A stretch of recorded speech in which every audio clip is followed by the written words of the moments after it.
Greetings. My name's Viren Sommers. I'm a cardiologist at the Mayo Clinic in Rochester, and I'm joined by two outstanding colleagues, Dr. Bogan and Dr. Appel, each of whom will introduce themselves. Richard? Yeah, Rick Bogan. I am pulmonary critical care trained, sleep medicine practice, and participated in research in narcolepsy and sleepiness and sleep apnea, et cetera. Larry? Yeah, hi. My name is Larry Appel. I'm a general internist, and I've focused my career on understanding how to prevent and control hypertension. Done lots of clinical, translational, epidemiologic research, and one of my areas of interest is sodium and its effect on health. So I will be moderating this particular session, and I'll be leveraging the expertise of Dr. Bogan in sleep disorders and Dr. Appel in understanding the risks of salt and sodium excess. And we'll be applying this to a better understanding of narcolepsy and therapeutic options in patients with narcolepsy. So I'll start with Richard. Rick, can you tell us why we use sodium oxybate in patients with narcolepsy, and give us some perspective on how this relates to what we think is a high likelihood of cardiovascular disease in narcoleptic patients? Yeah, I think, these individuals, as those that attended the symposium, these individuals have profound daytime sleepiness, and they also have what we call REM dissociative symptoms: vivid dreams, disrupted nocturnal sleep, paralysis, hallucinations, and cataplexy, episodes of muscle weakness. So they come to us with significant impairment due to the sleepiness and the cataplexy especially. And that downstream affects executive function and mood and workplace productivity and quality of life. So they need to be treated. Of course, we've treated them with traditional stimulants or wakefulness promoting medications, but the oxybate molecule has been approved by the FDA to treat the sleepiness of narcolepsy as well as the cataplexy. Now, we can use it in type 2 that only have sleepiness, but the point is that the oxybate has been approved. It is a treatment option that we use, and the effect size, quite frankly, is pretty substantial. These individuals have what I call state instability. They oscillate. They're wake and sleep in the day, and they wake and sleep at night.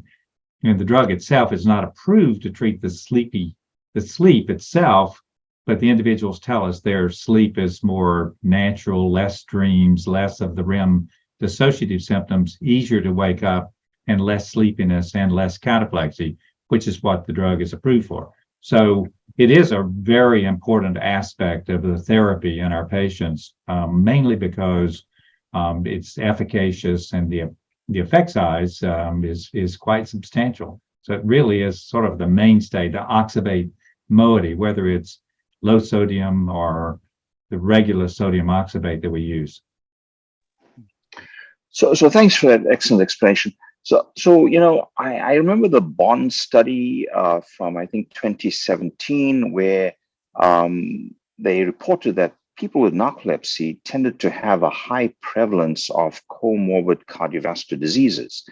And based on that, I worked with some colleagues on what we called the CV Bond study to look at incident cardiovascular disease in narcoleptics. And what we found was, yes, the Bond study was correct, and we extended this information to recognize that actually narcoleptics are at greater future risk for cardiovascular disease.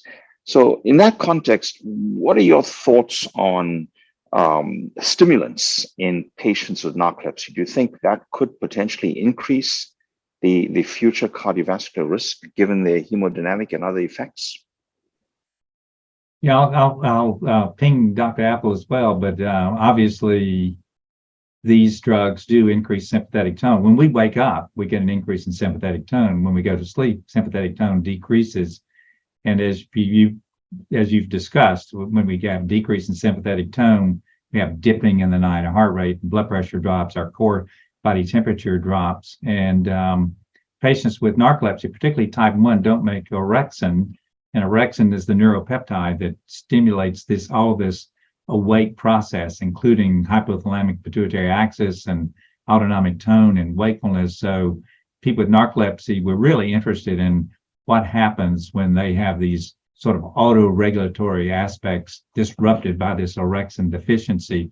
And of course, our mainstays of therapy have been oxybate as well as stimulants, but we always worry about what are the cardiovascular effects as we increase sympathetic tone. Yeah. And I think that's a very personal thing. We have to follow that. I'll defer to Dr. Appel to expand on that. No, well, I'll take a general perspective and that is, I think that there could be, as Dr. Bogan mentioned, some specific risk factors related to the narcolepsy, but I would be also focused on the underlying risk factors for cardiovascular disease that are highly prevalent. So hypertension, hyperlipidemia, diabetes, and these people could be at risk both for the narcolepsy and the stimulants that are have been used to treat it, as well as the underlying risk factors that are highly prevalent in the general population and perhaps more so. So when you have a population that's at higher than average cardiovascular risk, you think of the traditional risk factors, and then you think about condition specific, which Dr. Bogan just mentioned. Great, thanks, Larry. And on that point, let's move to salt. Sure. And the fact that sodium oxybate has a fairly high salt content. What can you tell us about salt and cardiovascular disease generally? Sure. So there's abundant evidence from a variety of different types of studies, and perhaps most important are clinical trials in humans that lowering salt intake lowers blood pressure. And there are certain groups that are especially sensitive where you get even greater blood pressure reduction from a given reduction in sodium. So those tend to be older age people with hypertension, and perhaps people with diabetes. So it used to be that you just had this indirect line of evidence. Salt leads to high blood pressure, and we know that high blood pressure, if it's treated, will lower the risk of cardiovascular disease, and that's how many people, think about sodium. It's mediated, the effects on cardiovascular disease mediated through blood pressure. There could be some blood pressure independent mechanisms. There's evidence that excess sodium is associated with left ventricular hypertrophy and also with kidney damage as well.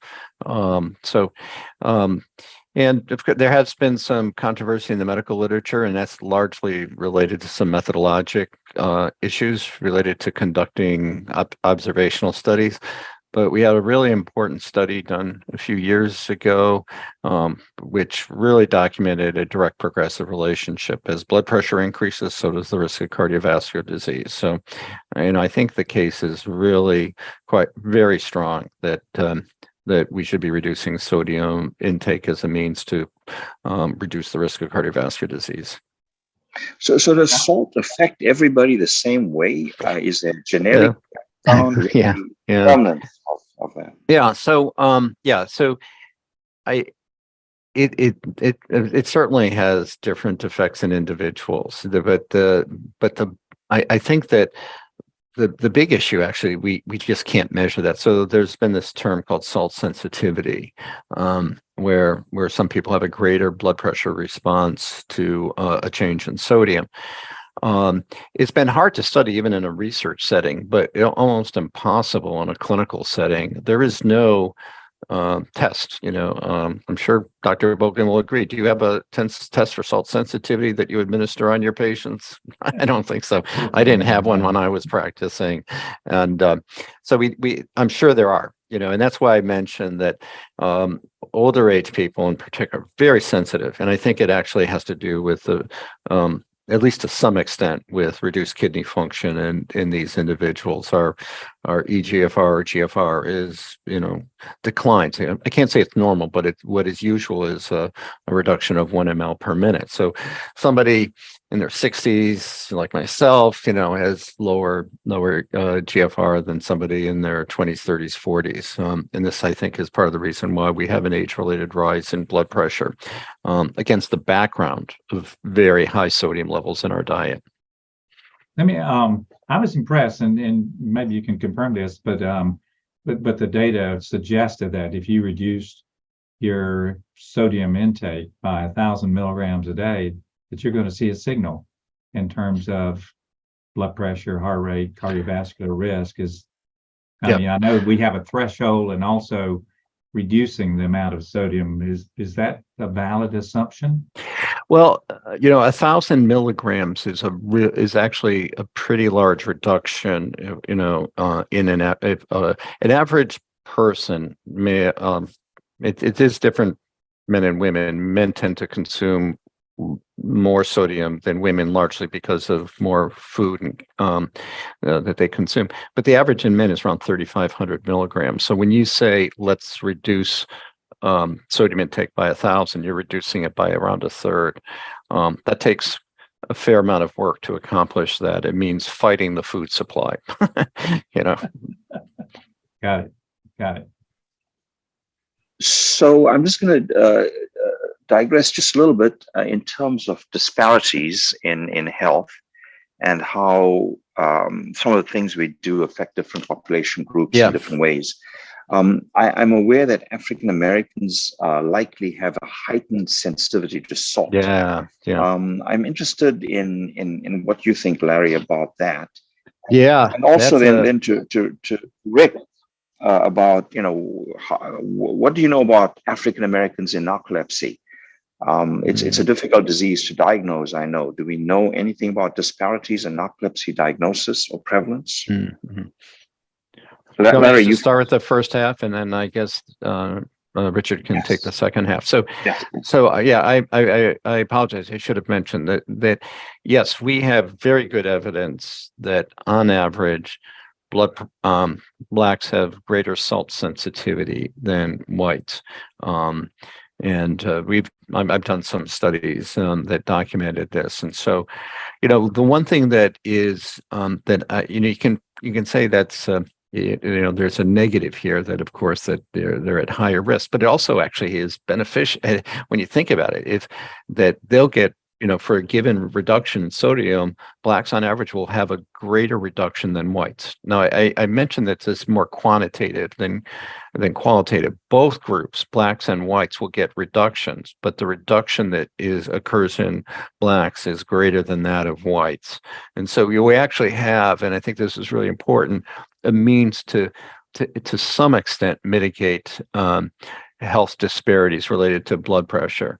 And as an aside, blacks also have a greater blood pressure response to consuming a higher potassium and a general healthy diet like the DASH diet too. So there are actually means to reduce disparities through blood pressure control. That's a little bit beyond what you asked, but I thought I'd give a bigger plug for diet in general. So I guess it's your turn now, Richard. No, that was very interesting. Thank you for the additional information. Richard? Yeah, as a group, we don't normally think, there are some ethnic differences in the occurrence of narcolepsy, but it's really more like the Japanese. It's 1 in 600 U.S. population, 1 in 2,000. The Israelis, it's virtually non-existent. So there's not really good data on African American versus the Caucasian population, but Mignot has done a little bit of work on, because we think this is an autoimmune abnormality whereby one gets a cold or flu or whatever, and if you have a certain human lymphocyte type, HLA-DQB10602, which may be slightly different in the African American population, then you mobilize the immune system and you injure these orexin neurons, which in turn translates into narcolepsy. So Mignot has done a little bit of work on that, and we actually did a large database review and looked at risk factors for seeing short REM latency on polysomnography, which is highly specific for narcolepsy. And interestingly, one of the odds ratios that popped up there in our analysis of covariance was the African American population. So I suspect it's not proven, but I suspect it may be a little bit more prevalent. Yeah. So, but not proven. Interesting. So you've both talked about salt and risk, especially you, Larry. How, and this is to both of you, Larry first. How would we reduce salt intake? Dietary salt is clearly very important. Yeah. What are your strategies for reducing it? So, yeah. So this is a challenging space because sodium is in a lot of foods that we eat. Many people just think, oh, it's in like cold cuts or processed meats, but it's in a lot of foods, particularly baked goods. So hopefully Deborah will be able to provide greater insights, but I can tell you that one of the ways that, in terms of general advice, is unprocessed foods, fresh foods, that has very little sodium in it. So, but most people do eat to some extent processed foods.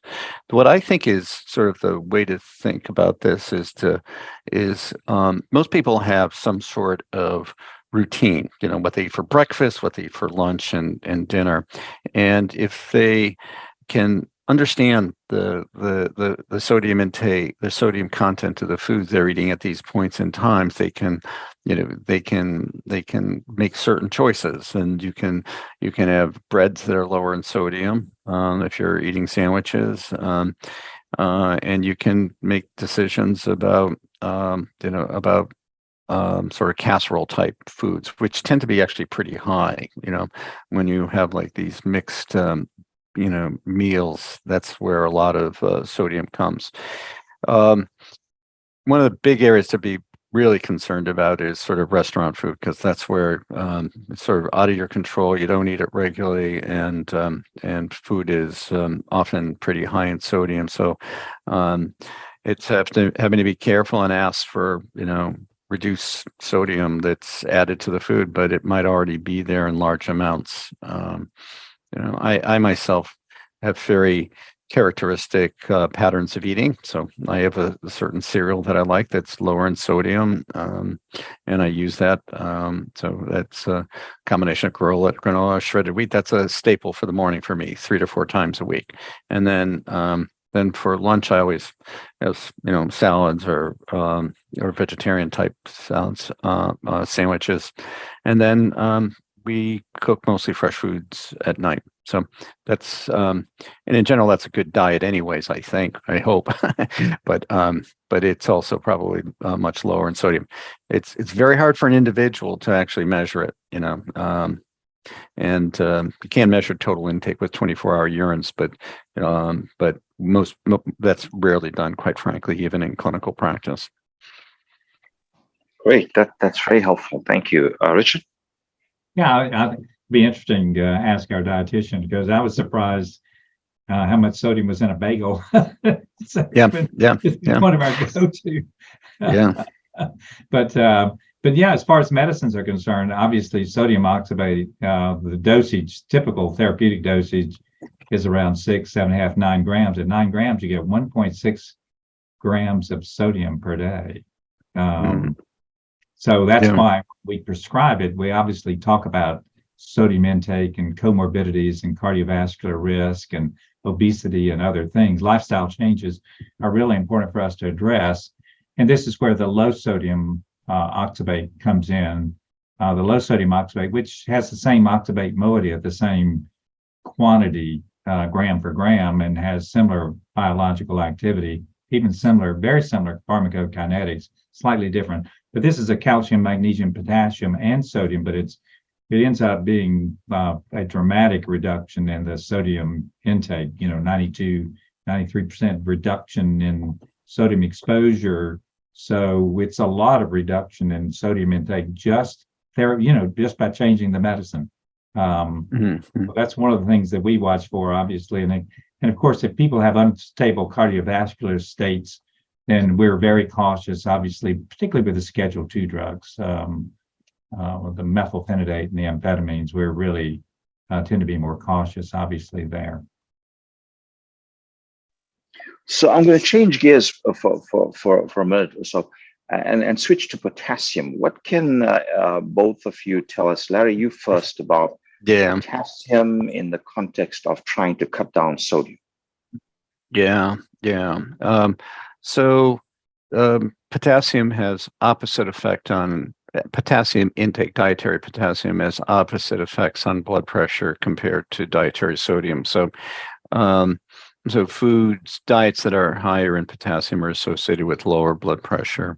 And one of the more interesting sort of options for people who are getting a lot of their salt from addition of salt at the table or during cooking is to use a potassium-rich salt. Now, I didn't mention this earlier, but in many sort of Asian populations, particularly in China, and to some extent Japan and others, a lot of the sodium intake is what is added as opposed to processed foods, which is what a major source of sodium in the United States.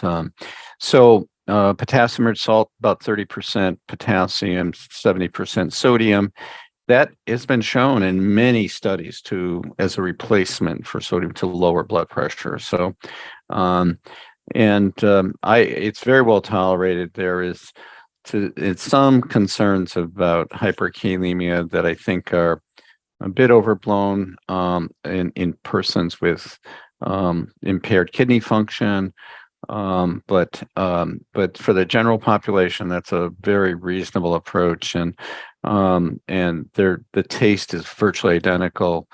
Traditional salt, 100% sodium chloride versus potassium enriched salt, which is 30% potassium chloride and 70% sodium chloride, virtually identical in taste. And that's an option for people who use sodium.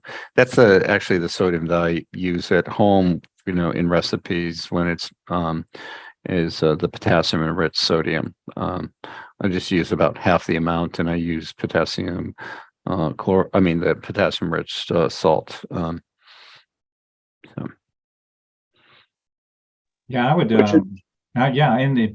In the low sodium oxybate molecule, it is calcium, magnesium, potassium, and sodium. So this 93% reduction in sodium exposure is accomplished by using other cations.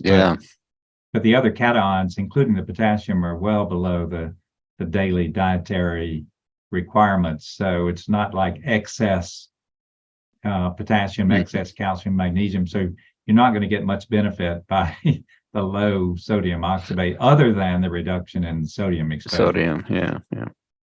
And there's some evidence that calcium and magnesium as well, not just potassium, have blood pressure lowering effects too. So that mixture, might have some modest effect.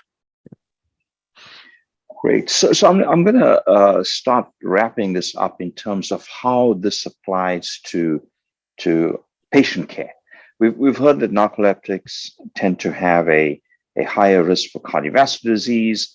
We've heard that sodium is potentially harmful from a cardiovascular perspective. And we know that some of the treatments for narcolepsy, like stimulants and sodium oxybate, may theoretically predispose to a higher cardiovascular risk. So I'll start with you first, Richard. How should sleep specialists and other clinicians treating patients with narcolepsy or even other sleep disorders like sleep apnea, which has a high cardiovascular risk, how should they approach this issue of sodium intake, whether from diet or from drugs, etc.? Yeah, I think from a pathophysiology perspective, it's eyes wide open, because a lot of the data we have is observational data. It's not cause and effect. But we have this group of patients and we see these problems, but they're real. And so as we approach our patients, not only are we trying to make them feel better, but we want to reduce morbidity and mortality. And I think it's very important for us to address these issues, the effect of weight on sleep and breathing and the cardiovascular system, and the effect of orexin in terms of state stability. What is it doing? And these feedback loop processes in terms of how much sodium do we have and what does that do to our vascular volume and our endothelial integrity and all those sort of things. Obviously, it's science, but we can translate that to the patients in terms of what they can do to be healthier and how does that affect what medicines we use in them. And then also assessing after they're on the medications, what's their response, both CNS and cardiovascular. Larry, anything to add to that? No, I would just make 2 points. One is I think it's worthwhile to consider the cardiovascular risk profile beyond narcolepsy. I suspect these individuals have the traditional risk factors of, hyperlipidemia and diabetes, and also hypertension, potentially beyond what could be attributed to narcolepsy and its treatment. Sodium reduction is important. It can be challenging because it's hard to measure, but there are ways to do it. And I also think of the family benefit, when we eat as families, not as just individuals. And so there could be a potential beneficial effect beyond just the individual, in this case with narcolepsy. Oh, that's a really great point that we all need to consider that. Yeah. You treat the patient, you end up treating the family. And that's certainly worth considering. Well, I'm going to conclude by summarizing some of what we've learned today, that narcolepsy may be associated with a higher overall cardiovascular risk, that salt intake potentiates the likelihood of hypertension, of cardiovascular events, that we need to be cognizant of sources of salt in patients with narcolepsy and be alert for the possibility that either by drugs and or by diet, they may be consuming too much salt, and that this may add to their overall cardiovascular risk burden. If either of you have any other points you wish to add? No, I think you covered it. Thank you. Yep. Yeah. Okay. Well, thank you. Great. Thank you for your expertise and your insights. And I hope our audience takes away some important new messages that will help them in patient care. Thanks very much for joining us. Yeah, it's a pleasure. Thank you.